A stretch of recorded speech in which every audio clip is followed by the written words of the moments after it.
पूर्वजों ने आंदोलन को जहां लाकर छोड़ा है, वो विरासत जो हमें देकर गए हैं, उस विरासत को यहां से फिर से हमें लेकर जाना होगा। क्या आप तैयार हैं? कि जंगल महल की गलियों से एक आवाज आया है, जंगल महल की गलियों से एक आवाज आया है, उठो नौजवानों, फिर से इनकलाब आया। हम जिस रास्ते में चलने जा रहे हैं, जो कार्य हम करने जा रहे हैं, मानते हैं आसान नहीं है, एक काजटा सरल नहीं আছে, किंतु असंभव भी नहीं है। मानते हैं वो काम आसान नहीं है, वो काम सरल नहीं है, लेकिन वो असंभव भी नहीं है। आज हमारे समाज का जो मांग है शेड्यूल ट्राइब इंक्लूजन का, आज ये लड़ाई भी, आज ये मांग भी परसों नहीं दशकों पुरानी है।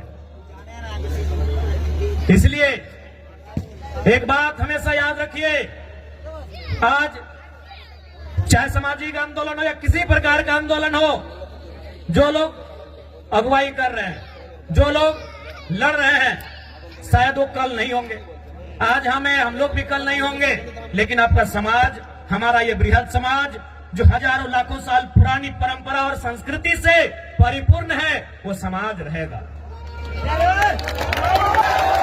क्या आप तैयार हैं? और देखिए नौजवानों, मेरे भाइयों, हम जिस रास्ते में चलने जा रहे हैं, जो कार्य हम करने जा रहे हैं, मानते हैं आसान नहीं है, एक काजटा सरल नहीं আছে, किंतु असंभव भी नहीं है। मानते हैं वो काम आसान नहीं है, वो काम सरल नहीं है, लेकिन वो असंभव भी नहीं है। आज हमारे समाज का जो मांग है शेड्यूल ट्राइब इंक्लूजन का, आज ये लड़ाई भी, आज ये मांग भी परसों नहीं दशकों पुरानी है। इसलिए एक बात हमेशा याद रखिए, आज चाहे सामाजिक आंदोलन हो या किसी प्रकार का आंदोलन हो, जो लोग अगुवाई कर रहे हैं, जो लोग लड़ रहे हैं, शायद वो कल नहीं होंगे, आज हम लोग भी कल नहीं होंगे, लेकिन आपका समाज, हमारा ये बृहद समाज जो हजारों लाखों साल पुरानी परंपरा और संस्कृति से परिपूर्ण है, वो समाज रहेगा। इसलिए आपको उस बागडोर को, उस विरासत को अपने हाथों में लेकर आगे बढ़ना है, मैं आप सभी से कहना चाहूंगा। और आज जब भी आप किसी आंदोलन के लिए जाते हैं, जब आप संघर्ष का रास्ता चुनते हैं, आपको त्याग करना पड़ता है। बिना त्याग का आपको मंजिल नहीं मिलेगा। आज आपको त्याग करना होगा। आप कहेंगे कि हमें भोग का रास्ता भी चुनना है, हमें ऐसो आराम का भी रास्ता चुनना है, और हमें मंजिल की ओर भी जाना है, हमें अपने सपनों को भी साकार करना है, तो संभव नहीं, आपको त्याग करना होगा।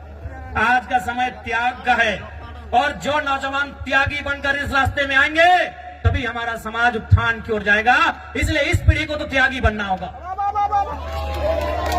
हमारे जिले में एक वीर क्रांति दूत हुआ करते थे, शहीद शक्तिनाथ महतो। वो अक्सर कहा करते थे कि एक पीढ़ी को जेल जाना होगा, दूसरी पीढ़ी को गोली खानी होगी, तभी तीसरी पीढ़ी राज करेगी। हमारी एक पीढ़ी जिसमें शहीद शक्तिनाथ महतो स्वयं, जिन्होंने ये नारा दिया था कि एक पीढ़ी को गोली खाना होगा, और शहीद शक्तिनाथ महतो ने खुद गोली खाई। उनके साथ निर्मल दादा ने गोली खाया। ऐसे अनगिनत, गिनती हम नहीं कर पाएंगे, इतने लोगों ने गोली खाया। आपका जो समय है कि एक पीढ़ी गोली खाएगी, दूसरी पीढ़ी जेल जाएगी, ये शायद जेल की स्थिति वाला समय है। और आपने देखा पुरुलिया के जिले में, घाटशिला में हमारे 51 लोगों को जेल जाना भी पड़ा। लेकिन उन विषयों से, उन घटनाक्रम से आपको कतराना नहीं है, क्योंकि आपकी लड़ाई आपकी व्यक्तिगत नहीं है। आपकी लड़ाई केवल आपके लिए नहीं है, आपकी लड़ाई केवल आपके घर आंगन तक सीमित नहीं है। आपकी लड़ाई कई हजारों साल पहले जो सपना हमारे पूर्वजों ने देखा था, उस सपने को साकार करने की लड़ाई है। इसलिए आज आपको त्यागी बनना होगा, इसलिए आज आपको त्यागी बनना होगा। और एक बात याद रखिएगा, जो संघर्ष को चुनते हैं वही सफलता के करीब जाते हैं। आज का समय संघर्षों का समय है मेरे भाइयों। जो भी पर्व हम लोग मनाते हैं उसका एक संदेश होता है। हमारे जो तो पर्व आछे, जो तो त्योहार आछे, ওদের ভিতর একটা মেসেজ আছে, সন্দেশ আছে কি আর মানে কি, এই কাজটা আমাদের পূর্বজ কি জন্য করেছে, এই কাজটা কেনে, এই বরদ খুঁটা কেনে, এই কাড়া খুঁটা কেনে, এই টুসু কেনে, এই করম কেনে, জিতিয়া পরব কেনে, এই কোনো না কোনো ওদের ভিতরে একটা মেসেজ আছে। তো বরদ খুঁটার মানে কি সবাই জানি कि আমরা चासा लोग माने की न सावन महीना का जो समय होता है हम वो खेती बाड़ी करते हैं, धान लगाते हैं, हार जोते हैं। इधर भी वही टाइम होता है ना, अब मार्च में नहीं ना करते हैं।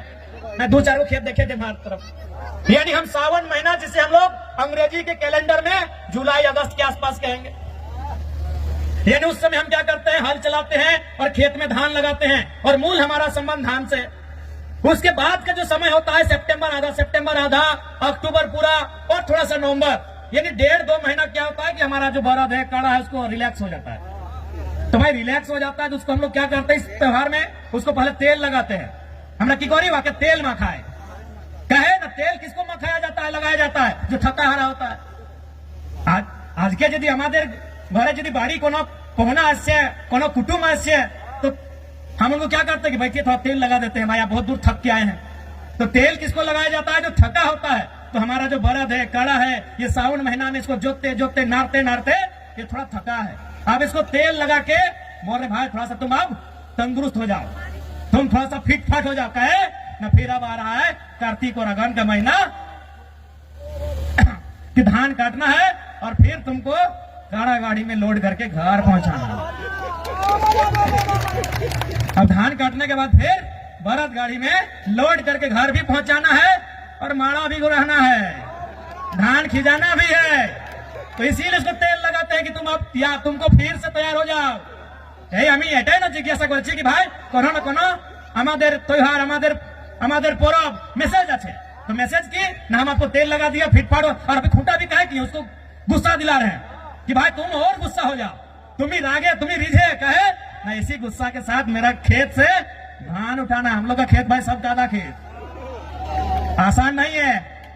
कुड़मीर खेत से धान उठा के लाना आसान है कि, तो वही उसको गुस्सा दिलाते हैं, सूप से मंदिर बजा के ऐसे मैंने उसको हलकार के कि भाई हाँ तुम गुस्सा करो, तुम गुस्सा करो, हम चाहते हैं तुम गुस्सा करो, और उस गुस्सा के बदले जब हम धान खेत में तुमको नारेंगे फिर उठा के उसको बाहर लेके आना।